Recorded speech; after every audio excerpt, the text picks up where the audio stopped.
Alam nyo ba, nag-waterboy si Titing Manalili noong bata pa siya?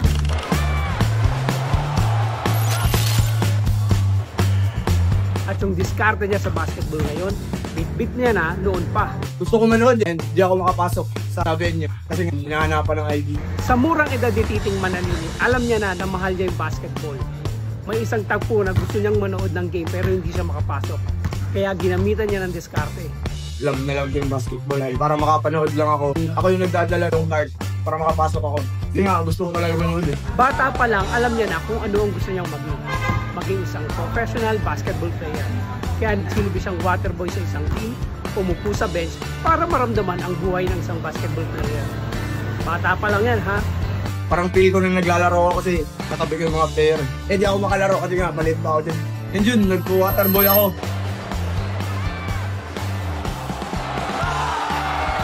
Hindi ko rin akalain na umabot ako dito. Kasama ng kanyang pangarap ang matibay na paniniwala sa Diyos.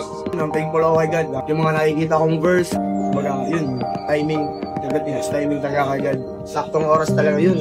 Patience lang ako palagi and tiwala ko kay God. Dahil alam kong siya yung may hawak ng dream ko, yung gusto ko siguro. Kaya ikaw na may pangarap dyan, ituloy mo lang yan.